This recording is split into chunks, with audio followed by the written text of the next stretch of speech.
While the Detroit show in January gives us a key barometer of the US market, Geneva in March adds a bit of glitz and glamour and sets up the European scene. For us, it's very much one of the most important shows of the year.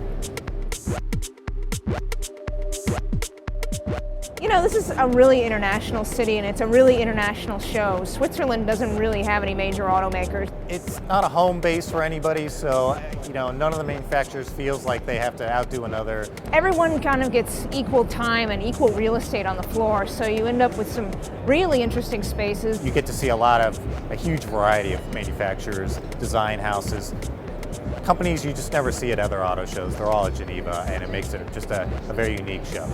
Yeah, if you can't buy a supercar, you likely can't even afford the hotel rooms to come and see this show, you're better off going to Chicago. If you want a consumer show, look elsewhere. If you want to see the coolest toys in the world, then you come to Geneva. Our auto show coverage tends to kick off on the evening before the show proper. This year, for example, the Volkswagen Preview Night, a noisy, ritualistic, sweaty occasion in which the Volkswagen empire shows us all its brands and talks us through just how great it really is. Sometimes the events can be a little long, but it really shows their sort of enthusiasm, and it shows that they've worked a long time on a lot of these projects. So to put it into a 5-minute presentation is very difficult, and sometimes they just say, hey, we have the time, we'll use it, and sometimes you find out some really interesting stuff about how these projects came about. You get to see something from every brand in the Volkswagen empire, and so if you like cars, there's, what's not to like about that?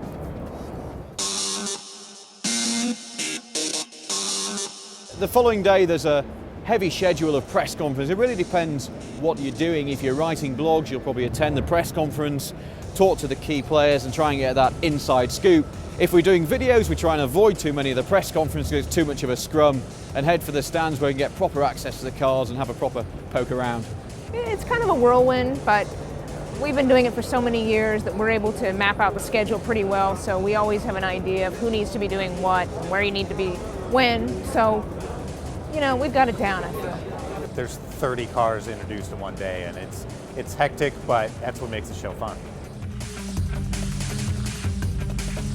Yeah, second day, the cars are all out, so you don't have to wait for them to, be unveiled. You can just go early. You can see a lot of the cars at once. Second day of the show has a slightly different feel. A lot of media have gone home, or a few are stumbling around with a hangover. For us, it's a key opportunity to mop up some of the cars we didn't get to see in the first day. I haven't seen the new Ferrari, so after this I'm going to go down and look at that. By lunchtime, some public and VIP start to come in, so it becomes a real bum fight. So you've got to have big cameramen who've got big, sharp elbows. It's hard to believe it's just 3 weeks till we'll all be in New York doing it all again. Big news there will probably be the new Range Rover Sport. We've seen some spy pictures and early indications are it's going to be terrific. There's also going to be a CLA AMG with a 2-litre turbo engine developing well over 300 horsepower. That's certainly going to be one to watch out for.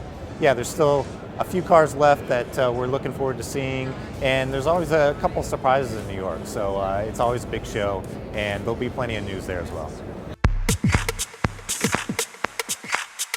I think success at Geneva is giving people a flavor of what it is to be at the Geneva show, and that includes manufacturers maybe they haven't heard of, cars they've never seen before, and so bringing it all together in addition to the production cars that they're used to seeing, the cars they were expecting, and just sort of giving them a really well-rounded view of a show that has so many different faces of it. And if we can sort of give them a feel for what it's like to be here, I mean, that's a successful coverage. How do I define success? Being invited back to present again next time. Okay. How would I define success in covering an auto show? Partly it's I suppose the quantity of the stories and videos we can turn out. I think we always, please on the quantity level, but for me, it's really the quality of what we do that makes me happy. If I can look at the stories that we wrote and see that we're doing more than regurgitating press releases, we're actually going out there and talking to people from the manufacturers and maybe getting some bits of information that aren't immediately apparent about cars. I think that's really cool. For me, that defines success, so it's quantity and quality, I guess.